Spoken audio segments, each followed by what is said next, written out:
Essas despesas discricionárias em 2023 perfizeram apenas 8,61% das despesas primárias totais.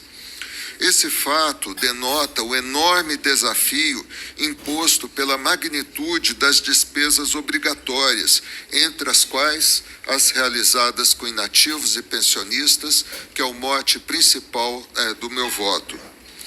Em 2023, de forma conjunta, o regime geral de previdência social, o regime próprio dos servidores públicos federais, o sistema de proteção social dos militares e os benefícios pagos via Fundo Constitucional do Distrito Federal para policiais e bombeiros apresentaram um déficit fantástico de 428 bilhões de reais. Esse resultado acende claramente uma luz vermelha, porque é 9,1% pior do que o obtido em 2022 e se aproxima do pior resultado dos últimos 10 anos, correspondente aos 442 bilhões negativos em 2020.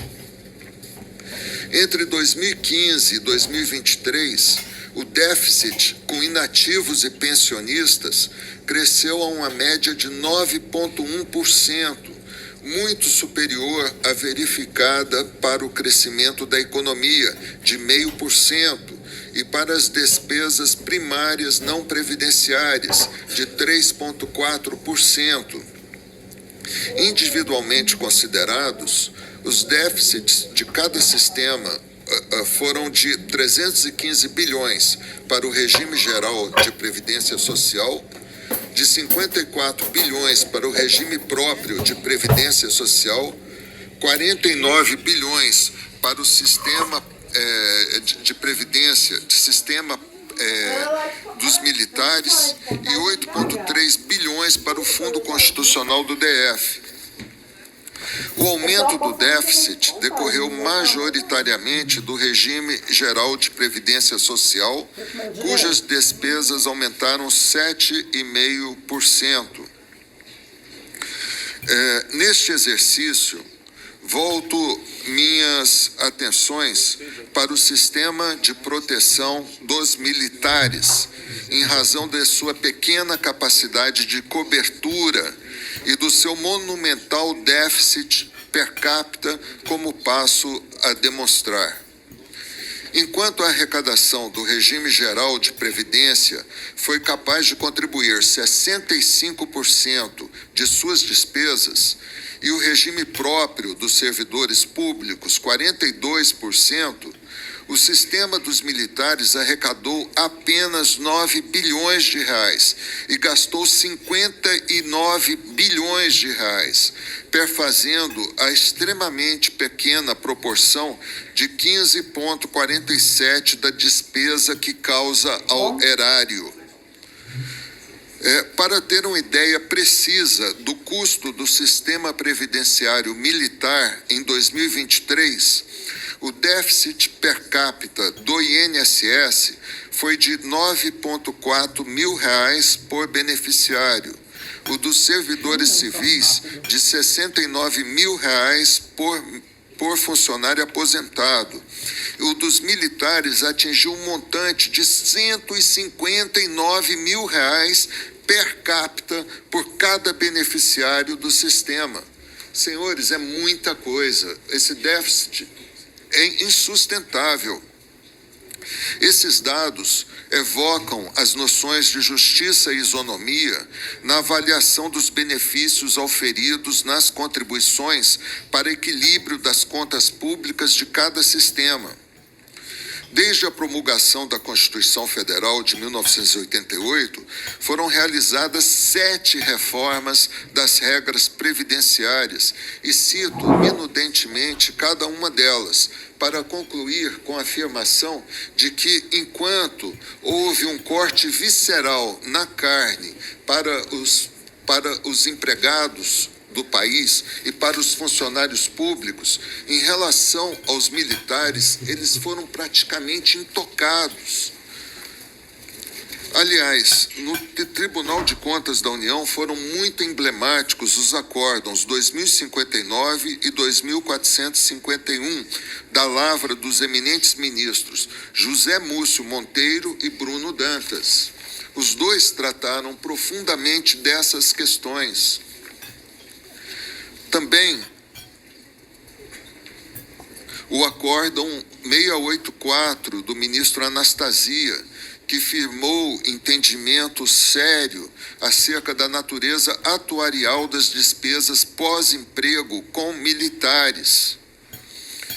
Então, graças aos muitos avanços em andamento, foi possível, aliás, foi um esforço ingente do Tribunal de Contas da União para obter os dados acerca dos militares, até então desconhecidos, chamando a atenção para o imenso desequilíbrio das vantagens desse sistema de proteção dos militares.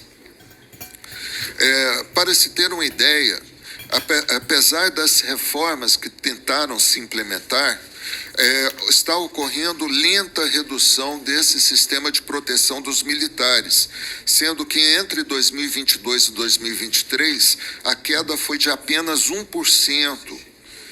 Por sua vez, a taxa de cobertura interna das despesas do sistema subiu 5,4% em 2019 para 15,5% em 2023, que ainda é muito pouco em relação ao total das despesas. Exemplo emblemático em relação a esse sistema de proteção dos militares é a pensão vitalícia para as filhas solteiras, que é um privilégio exclusivo do sistema militar, imensamente criticado pelas distorções e situações fictícias que ainda hoje induz. A pensão vitalícia para as filhas apenas foi extinta para os militares que ingressaram na carreira a partir de 2001. E as projeções indicam que até 2060 o governo e a sociedade continuarão a arcar com os custos de tal apanágio. Também, de acordo com as regras vigentes, ainda não existe contribuição para a inatividade dos militares e as alíquotas que pagam para as pensões são menores do que as dos servidores civis, 10,5%. Em contrapartida, a remuneração da reserva conta com integralidade e paridade, sendo que, em alguns casos, pode corresponder ao do grau hierárquico imediato ao da atividade. As idades máximas para a passagem para a reserva variam de 50 a 70 anos, dependendo do posto ou graduação, sendo que nos regimes previdenciários a idade mínima é de 65 anos. Quanto a outras vantagens do sistema de proteção militar, o Tribunal, no âmbito de representação da lavra do Ministério Público, está a avaliar se ainda tem amparo no ordenamento jurídico vigente o pagamento das pensões decorrentes do Instituto de Morte Ficta, segundo o qual o militar que sofre a maior das penas na carreira militar, consistente na perda do posto e da patente em razão do cometimento de crimes, crime comum ou de grave infração disciplinar, institui, ainda em vida, a partir do desligamento das Forças Armadas, pagamento de pensão aos seus beneficiários, ou seja, comete crimes e institui pensão para os familiares. Terminando já, independentemente de haver ou não amparo jurídico, trata-se de premiação por má conduta que não encontra paralelo nos casos de demissão de empregados e servidores faltosos dos regimes de previdência.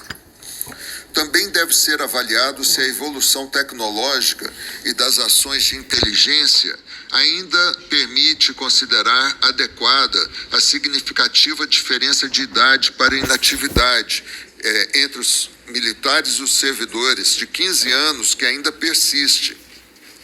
Em síntese, imprescindível para o país a reflexão e a avaliação sérias sobre a necessidade de implementar mudanças nesse sistema de proteção dos militares, com o objetivo de torná-lo consentâneo com o contexto nacional, no qual a manutenção de privilégios em relação aos demais trabalhadores, às custas da sociedade, é cada vez menos aceitável e justificada diante da difícil situação fiscal do país e dos naturais anseios sociais pela moralidade e isonomia. Com essas considerações, senhor presidente, a minha total aderência ao voto apresentado pelo eminente relator, ministro Vital do Rego.